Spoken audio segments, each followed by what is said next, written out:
I don't have a problem in Wales. I don't have a problem in Scotland. I don't have a problem in freight. I don't have a problem in open access. I don't have a problem in TfL. What we've got is the Westminster government talks, right? This is ideological by a Tory government. It takes back to Victorian times. There's nothing in any of these talks about reform or modernisation. Mick Whelan, do people who couldn't get to hospital appointments, to work, to school today, have you or the government to blame, do you think? I think at this late stage, people are starting to understand it's the government. We came out of COVID. We've had to have a pay rise for 2 years at that point. We haven't had a pay rise for 4 years now. To find out the people that we work for signed contracts that the government dictating our free collective bargaining. Since then, we've had nothing but problems. We were told originally by the companies we work for that we had to talk to the government. We went and spoke to the government. They said they don't get involved in negotiations. Talk to the companies. After months and months of being pushed from pillar to post, we then balloted our members on industrial action, and we took some. And then we got to the end of last year where they sent out a deal that we'd never seen, never heard of, and which is the most disingenuous, deceitful act I've ever had in my life as a negotiator. And it couldn't have happened without the dead hand of government, because the figures of it would have been authorised by the Treasury or the BNT. Right, but are you not willing to accept part of the blame, at least?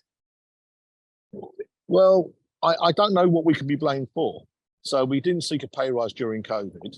When we came out of COVID in year 3, when inflation went to 5.2, we said, look, our people are now looking for a pay rise. If people had come to us at 3% at that point in time, we probably accepted it, not knowing that inflation was going to go to 13.8 last year and north of 10% this year. We've continually sat down at the table trying to find a way forward. And even after the act of bad faith at the turn of the year, we still called off our strikes and went back into talks for 3 months, only to find another deal that mirrored the one we previously rejected with our red lines in, put on the table again. That was destined and going to fail. And we told the other side negotiators that it wouldn't go anywhere. We're now at the end of our tether, that we don't believe that either the companies or the government want a solution.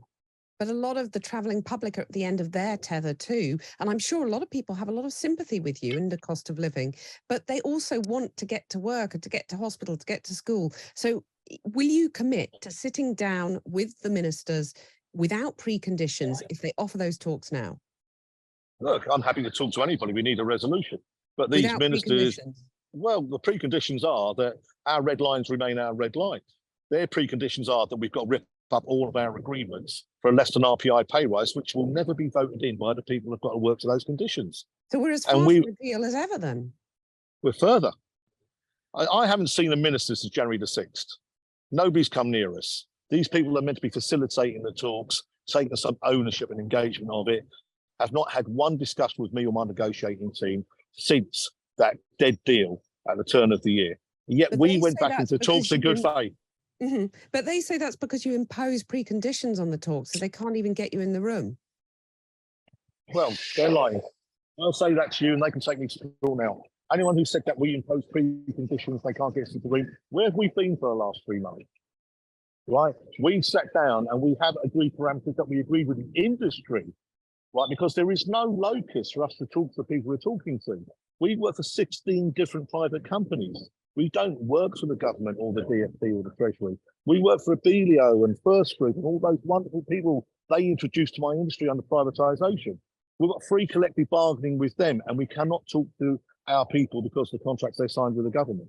Isn't that so if anybody's imposing preconditions, it's the government. Isn't that what this is really about? It's an ideological battle that you're in with the government. Well, I think the government's in an ideological battle with us. I mean, we did 12 pay deals last year. I don't have a problem in Wales. I don't have a problem in Scotland. I don't have a problem in freight. I don't have a problem in open access. I don't have a problem in TfL. What we've got is the Westminster government talks, right? This is ideological by a Tory government. It takes back to Victorian times. There's nothing in any of these talks about reform or modernisation. It is purely about times. You say they're trying to take you back to Victorian times. I mean, they're asking you to work on a Sunday, which people in supermarkets do, people in plenty of, hospitals or even, media companies, for example. That's kind of normal practice these days, isn't it? Again, we've been trying to get Sundays in the working week for over 20 years. We're the people, there's only 5 companies involved in the dispute that don't have Sundays either committed or in the working week. Again, how misleading can they be? But what they want to do It's to force us to do it over and above our working week. Now, we're not meant to work any overtime at all. The deals that we did back in the day to work 11 hours a day plus to work 60 hours a week was to generate an average 35-hour week that gave us quality time off. That was meant to be risk assessed so train drivers wouldn't have fatigue and we wouldn't put the public at risk. What they actually want is not to recruit enough drivers and to have the whole industry running on overtime and on the tube. So I appreciate that a lot of people might have sympathy for what you're saying. A lot of people might not. You know, it's a divisive story, I guess. But do you at least feel bad? You'd issue an apology to people who are not going to be able to make it to the Eurovision contest in Liverpool, for example, for people who are going to miss treasured gatherings with family, friends. Will you apologise to them? I continually put out that we do not want to be here. We do not want to do this. We are forced to do it by the actions of the other stakeholders we're involved in. I want to talk to you about decarbonisation. I want to talk to you about food affairs. I want to talk to you about investment in the North East and North West. I don't want to spend the rest of my career sitting in darkened rooms, worried what the dark hand of government is going to do next. Well, right? Here's an idea to get you out of those darkened rooms. You could, as ministers say, there are offers on the table. You could let your members decide on those offers. Have the confidence to do that. Will you do that? The disingenuous, deceitful offers on the table are not offers.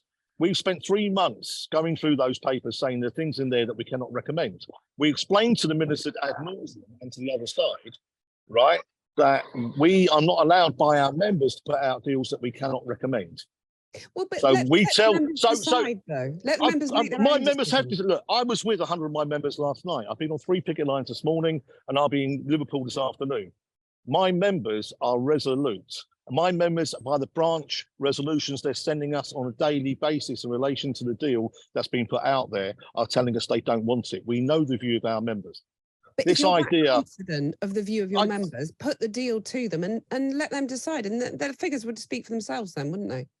Well, the figures do speak for themselves, because we're now rerunning all our ballots again on the basis of the Tory legislation that's in place. And we will get between 95 and 99% in favour of strike action. And that will tell you what our people feel about that deal. If you want figures and numbers, they're going to come in very, very shortly.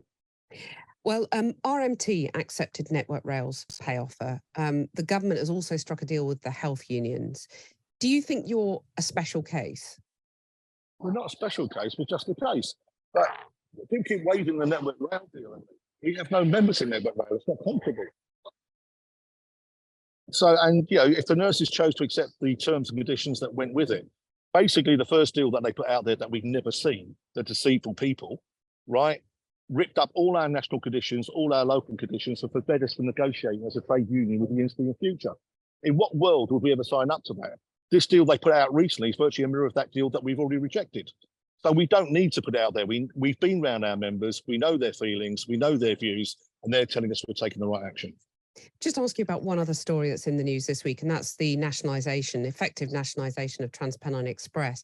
Do you share the blame for, I'm not asking you to take full responsibility, but share the blame for the fiasco of that line that's left so many passengers high and dry?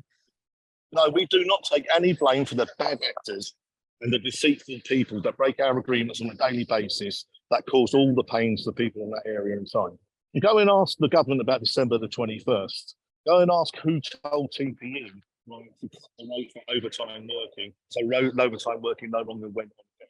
So go and talk to the government about all the conditions that TPE have been breaking on a daily basis for months and months, while we have a separate dispute with them on top of the pay dispute that we're talking about today. Then come back to me when you understand the background of what's going on in TPE. They appointed TPE, they let TPE do what they did, and now they've taken it away from the people they gave it to. And let's not forget, they're only taking it away temporarily till they give it out to another group. But Mick, there's a pattern here, isn't there? You refuse to accept any blame for the fiasco of the TransPennine Express. You refuse. I don't run TransPennine Express. Well, okay, but you refuse to accept any responsibility for the strikes. I just wonder, there's a kind of intransigence there, isn't there? Well, we don't want to be on strike. And you know my history, most people do. I'd rather negotiate my way out of an issue or a problem. We're on strike because we're being pushed into a strike. We're on strike because the actions of the people that we work for, who are making hundreds of millions of pounds and paying dividends to their shareholders, but not paying a pay rise to us. We're on strike because the government wants to rip up our terms and conditions and tell us what to do, even though we don't work for them.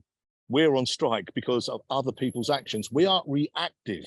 We haven't caused this. We are not the fault. We are not the baseline that you measure this against. You measure it against the people who started it, the people who won't resolve it.